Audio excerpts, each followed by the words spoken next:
Star Trek's USS Enterprise is a legendary starship design, both in the fandom of the Star Trek universe, but also the wider science fiction community. Yet, Star Trek would push forward with the evolution of the design with new shows and movies. So, why has the design language gone backwards?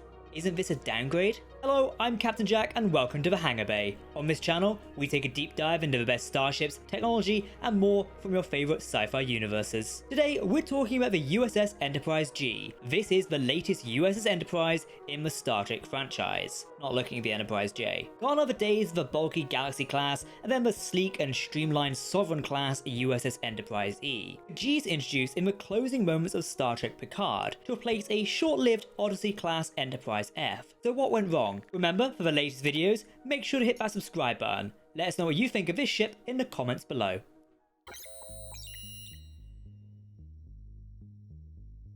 In a breakaway from the designs of the 25th century, such as the Odyssey class and the Pathfinder class, the Constitution 3 class chose to follow the previous tradition of having a round saucer section. In this sense, the USS Titan A and the USS Enterprise G are basically the same ship, both in design and namesake. This is because the Titan A was rechristened to the USS Enterprise G at the end of the Star Trek Picard series. For obvious reasons, it could be compared to the classic Constitution class starships like the original USS Enterprise. Tactical system-wise, the starship would support a battle bridge to complement the deflector shields, metaphasic shields, and of course the armament of phaser arrays and torpedo launchers. The ship sported phaser strips as well as phaser turrets on both the dorsal and ventral hull. The ship also had at least 3 shuttle bays. One was located at the rear of the secondary hull in traditional Starfleet style, while the other 2 were situated on the dorsal hull. Coming in at 560 meters, the Enterprise G is officially designated as an exploration vessel, which may also explain the lack of some tactical systems like quantum torpedo launchers. The Constitution 3 class featured overpowered impulse engines, which allowed the class ships to provide a close support envelope at sublight speeds. Essentially, they would operate in and around densely populated solar systems. Internally, the class featured a main bridge that conformed to a traditional Starfleet bridge layout. The helm and operations stations were at the front of the ship, while the captain's chair was in the middle. Tactical, engineering,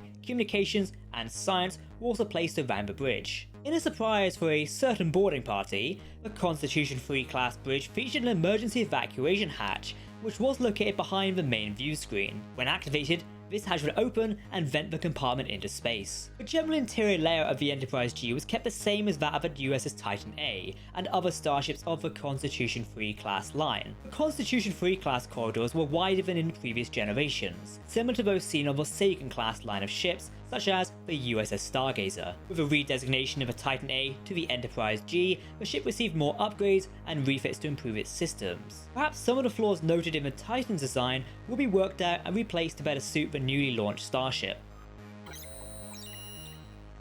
The design of the Constitution 3 class of starships was a direct result of the Utopia Planitia Fleet Yard's destruction. As such, the space frame of the USS Titan A, and later Enterprise G, was constructed by reusing components instead of replicating them from a lunar class USS Titan, this being the former command ship of Captain William T. Riker. Launched in 2396, the USS Titan A was originally under the command of Captain Liam Shaw, who completed 36 missions on the ship over a 5-year period. In 2401, Admiral Jean-Luc Picard and Captain Riker boarded the ship when it was docked at Sol Station. They entered under the guise of a routine inspection in an attempt to locate Dr. Beverly Crusher in the Ryton system. Against Shaw's command, First Officer 709 allowed Picard and Riker to commandeer one of the ship's shuttles to the desired coordinates. Shaw relieved 7 of her duty to the insubordination, as he initially refused Picard's plea. Shaw then had to go and rescue Picard and Riker as they'd been attacked by the Shrike. The Shrike claimed a sizable bounty on Beverly's son, Jack Crusher. The Shrike launched the SS Elios shuttle at the Titan A during this confrontation. This caused sizable damage and forced Shaw to head deeper into the surrounding nebula. The Titan A's warp drive and aft sensors were damaged during the conflict with the Shrike,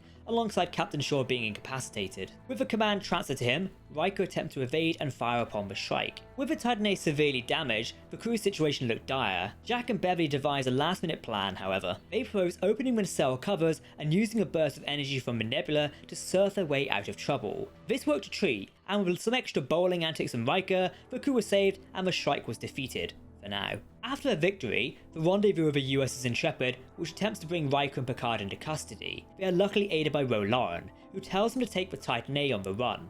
In their flee from Starfleet, they steal a cloaking device from the HMS Bounty at the Starfleet Museum and rescue data from Daystrom Station. The Titan A was taken over by the Borg during the invasion at the end of Picard Season 3. The Borg managed to assimilate all of the younger crew members, with the older ones managing to escape via a shuttle. However, during the conflict, Captain Shaw is unfortunately killed, transferring the command of the ship to Seven of Nine. Staying behind during the invasion, Seven managed to retake control of the Titan, using the stolen cloak technology, while they are able to buy some time for the Enterprise D during their battle against the Borg cube. The Titan A was once again disabled by the Borg, and Space Dock was destroyed.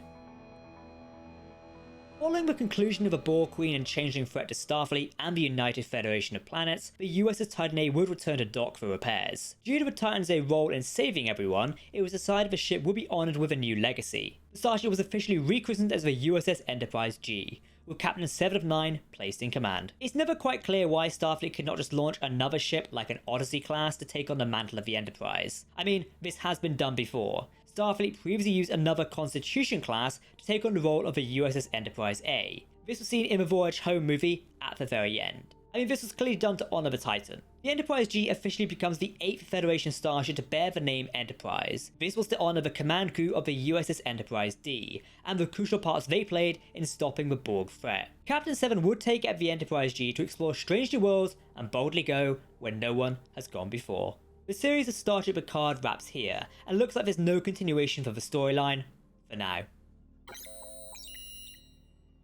Veteran Starship ship designer Doug Drexler worked with Bill Krause, commonly known as Admiral Buck, to create the Constitution III class of ship. Design work started in June 2021 and effectively refined Krause's fan design of a Starfleet ship known as the Shangri-La class. While the class is brand new as a 2401, it seems, or at least been in operation for 5 years. The source section does appear to be very similar to the Constitution refit design. Regarding the background design, the producers and writers wanted the USS Titan A and the Constitution III class to be an evolution of a Lunar class USS Titan that Riker commanded. However, it sadly does not make sense when you start looking into the detail of that. For starters, the Lunar class is much smaller than the size of a Constitution III class, so it only makes sense that some components would be carried over. It would have been better to simply say the table in the conference room came from the previous Titan or something like that. Unfortunately, we don't have much detail on the behind the scenes work of the Constitution III class at the moment.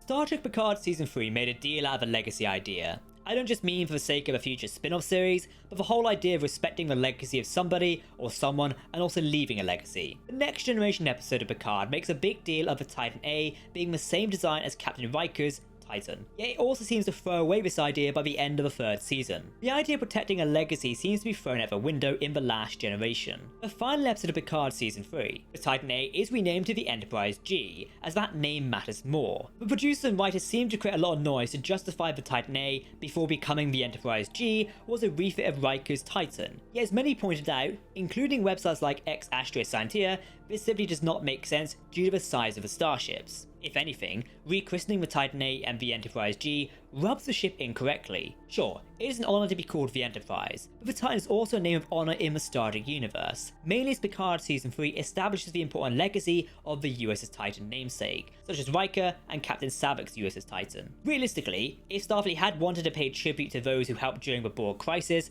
then renaming the Titan to the Picard would have made sense. But then again, as Titan fans, we strongly think the ship should have been left as it was and another ship launched as the Enterprise G, or the Picard if needed.